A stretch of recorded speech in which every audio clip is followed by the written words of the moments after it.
Were you surprised that Russia granted Snowden asylum? I was disappointed because, even though we don't have an extradition treaty with them, traditionally we have tried to respect if there's a lawbreaker or an alleged lawbreaker in their country. We evaluate it and we try to work with them.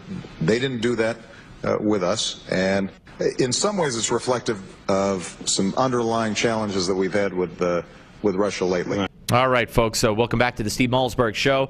President Obama talking about the news, really the only place he's talked about the news lately, and that happened to be on Jay Leno last night. And joining us now to talk about what took place after that interview that we found out about this morning is Peter Brookes, Senior Fellow in National Security Affairs at the Heritage Foundation, a former Deputy Assistant Secretary of Defense. Hello, sir. Hey, how are you? I'm good. Okay, there's another bite we're going to address in just a second, but your reaction to the announcement today that the president has canceled his planned meeting in Moscow with Russia's President Vladimir Putin, kind of a diplomatic snub. Is it related directly, do you think, to the Snowden affair?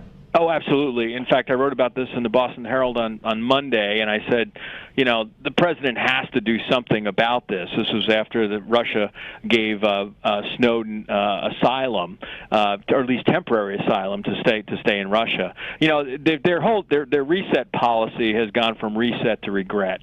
Russia relations are a mess. The whole idea behind it has just fallen through and collapsed. You remember Hillary Clinton with the reset button? Remember they mistranslated it and they had it as overcharge as opposed to reset? Yep. Well, I mean, it just, and they bent over backwards with the new Strategic Arms Reduction Treaty. They ended missile defense in Europe, and they ended the missile defense system in Europe that Bush had started to develop in the Czech Republic and in Poland to protect us from Iran. They've just really been bent over backwards to be good to Russia, and this is what we get. Right. Go ahead. I'm sorry. Yeah, no, and he has to. So the president has to do something about it. But Putin is taking advantage of what he sees as American weakness, and that the president is weak. I mean, everything from Benghazi to Snowden, and it's put us in a very, very difficult position. And frankly, I don't know if Putin really cares if Obama cancels the summit. Right. Okay. And of course, he is going to the main G20 summit in St. Petersburg. In St. Petersburg. Yeah. But let me ask you: are you surprised by this? Because we've talked about lack of action. You talked about how in the past how the president had to do something, and he did nothing to the Chinese when they harbored and let go Snowden. So why should Russia have any reason to fear? So are you surprised that this president actually did something that sends a message? Yeah, well, I don't know if I should be surprised, but somebody gave him some spine on it. Obviously, he had to show some sort of spine because the Russians were walking all over us after the Chinese did. And I don't think the relationship is irrecoverable. I think the ties are going to be really frosty. The personal relationship between the two is going to be horrible. But there's a lot of things the United States and Russia still have to work on, and I think Obama recognizes this. So I think ultimately the relationship may rebound a little bit. For instance, I think, Steve, that a lot of our equipment is coming out from Afghanistan is coming out through Russia. There's still the issue of Syria. There's many things out there that the U.S. and Russia should try to cooperate on, but once again, Obama, through his demonstrating weakness, whether it's Benghazi, whether it's Syria, whether it's Snowden, I think that Putin is taking advantage of it. And I think he delights in the decline or the relative decline of the United States' influence on the world stage during the Obama administration. We're talking to Peter Brookes, Senior Fellow, National Security Affairs at the Heritage Foundation, former Deputy Assistant Secretary of Defense, here on the Steve Malzberg Show. Let me play you the next bite from the Jay Leno show, the interview with Obama, and something he said about Russia. Here it is. A lot of what's been going on hasn't been major breaks in the relationship, and they still help us on supplying our troops in Afghanistan. They're still helping us on counterterrorism work. They were helpful after the Boston bombing in that investigation.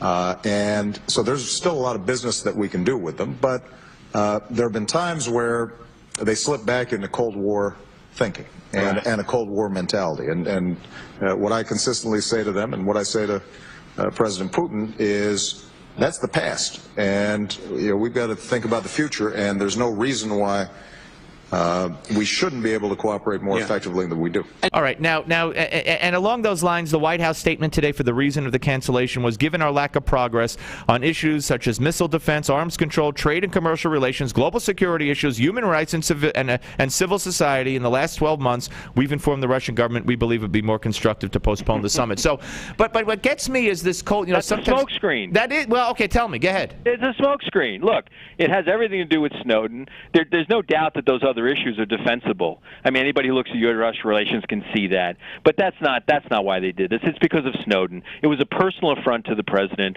by Putin, and Obama's just not going to, allow it to slip by.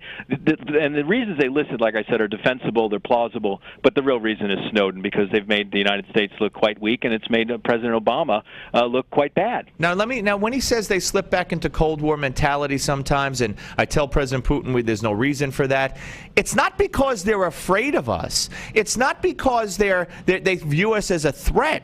If they're slipping back into Cold War mentality, and we've seen, the crackdowns on civil rights and freedoms and the anti-gay laws and all those kinds of things, the Pussy Riot woman in jail for what she sang on the stage, it's because of who Putin still is at his core, and who maybe the Russian government still is at its core. I mean, Obama can't, say to them, "Oh, guys, you don't have to do." What's that? I'm sorry. Slipping back is not the right term. No, not at all. It's who they are. Right. Well, this is certainly who Putin is. I mean, Putin didn't like the way, as a former KGB officer, he doesn't like the way the Cold War ended. It didn't end the way he had expected it to end, with the Soviet Union on top, and he's been bitter ever since.